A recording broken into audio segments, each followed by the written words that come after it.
Stop. अगर आप central Noida और ग्रेटर नोएडा एक्सप्रेसवे की एप्रिसिएशन वेव मिस कर चुके हो तो ये वीडियो आपके लिए है। वो ग्रोथ तो अब खत्म हो चुकी है। अगर आप वहां इन्वेस्टमेंट भी करते हो तो बस 10 to 15% का स्लो रिटर्न ही मिलेगा। लेकिन जो लोग अपना कैपिटल 3 से 5 साल में डबल करना चाहते हैं उनके लिए नोएडा की असली गेम अब शुरू हो रही है। The next 3 years are not about slow steady growth, it is about a rocket jump for a few hidden sector। क्यों? Because of जेवर एयरपोर्ट, फिल्म सिटी और मेट्रो की फाइनल कनेक्टिविटी। आज मैं आपको वो 4 सेक्टर बताऊंगा जो अगले 3 से 5 साल में highest and most explosive appreciation के लिए रेडी है। स्टे विथ मी, क्योंकि ये इंफॉर्मेशन लिटरली आपके कैपिटल को डबल कर सकता है easily. Hello everyone, I'm Rajesh Sinha, real estate educator and real estate consultant of Noida and Dubai Properties। पहले समझो कि ये ग्रोथ आएगा कहां से। जेवर इंटरनेशनल एयरपोर्ट ये सिर्फ एक एयरपोर्ट नहीं है, ये एक नई इकोनॉमिक सिटी का सेंट्रल पॉइंट है।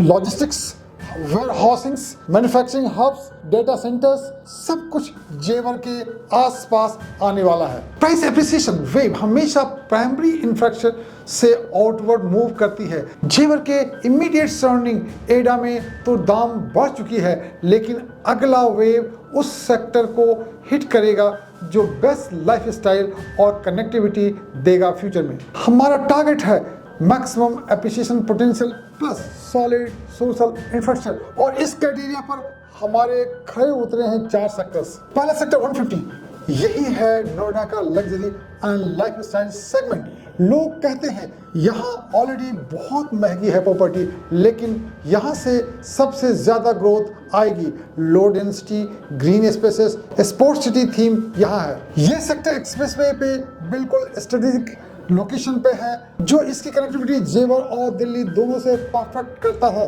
सेफ्टी, हाई रेंटल एल्ड का पोटेंशियल और अगले 2 सालों में 15 to 20% एप्रिसिएशन एक्सपेक्टेड है यहाँ। दूसरा सेक्टर 140A और 142, ये प्राइमरी रेजिडेंशियल नहीं, ये है नोएडा का नेक्स्ट कमर्शियल हब। और ये आपके लिए क्यों, और ये आपके लिए क्यों इंपॉर्टेंट है? कमर्शियल एक्टिविटी यानी नई जॉब, और जॉब नई आसपास के रेजिडेंशियल प्रोजेक्ट में मैसिव रेंटल डिमांड। ये सेक्टर आईटी पार्क और कॉर्पोरेट ऑफिसेस के लिए डेजिग्नेटेड है।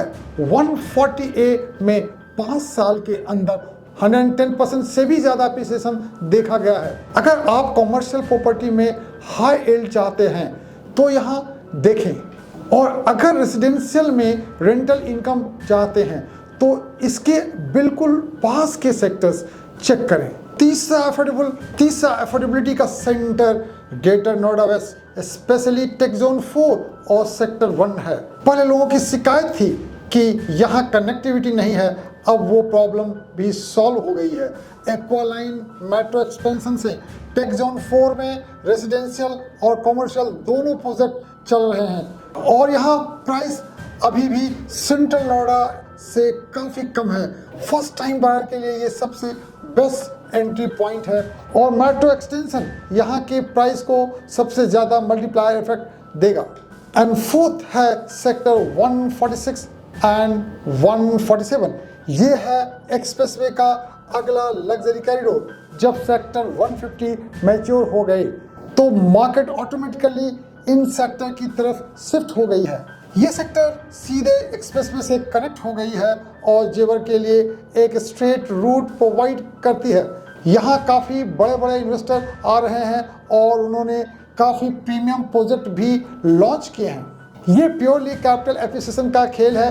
जैसे जैसे इंफ्रास्ट्रक्चर कंप्लीट होगा यहाँ की प्राइस रॉकेट होगी। लॉन्ग टर्म इन्वेस्टमेंट के लिए परफेक्ट। तो 150, 140A, 142 ग्रेटर नोएडा वेस्ट और 146, 147 ये है नोएडा के फ्यूचर ग्रोथ इंजन। लेकिन एक आखिरी और सबसे जरूरी वार्निंग सुन लो। हाई ग्रोथ एरिया में हर बिल्डर प्रोजेक्ट लॉन्च करना चाहता है, इसलिए प्रोजेक्ट डिले और रेरा फ्रॉड का रिस्क भी सबसे ज्यादा वही होता है। आपका पैसा हर डेवलपर के पास सेफ नहीं होता। सिर्फ सेक्टर मत देखो, बिल्डर का ट्रैक रिकॉर्ड और रेरा स्टेटस चेक करना सबसे ज्यादा जरूरी है। तो दोस्तों, ये थे वो 4 सेक्टर जहां अगले 3 से 5 सालों में नोएडा की असली ग्रोथ होने वाली है। हमारा काम है आपको डिप इनसाइट देना जो बड़े इन्वेस्टर यूज करते हैं। और अगर आप इन 4 सेक्टर में project specific RERA approved investment option की डिप ड्राइव एनालिसिस चाहते हैं या जानना चाहते हैं कि आपके बजट में बेस्ट एंट्री पॉइंट क्या है, सो मेरे इंस्टाग्राम हैंडल पर डीएम करो, मेरी टीम आपको कांटेक्ट करेगी। अगर आपको ये एनालिसिस वैल्यूबल लगी तो इस चैनल को अभी सब्सक्राइब करो, और अगर आपको लगता है कि ये वीडियो किसी और के इन्वेस्टमेंट सेव कर सकती है तो उन्हें ये वीडियो जरूर शेयर करो। मिलते हैं अगले वीडियो में आप सबों से। Thank you.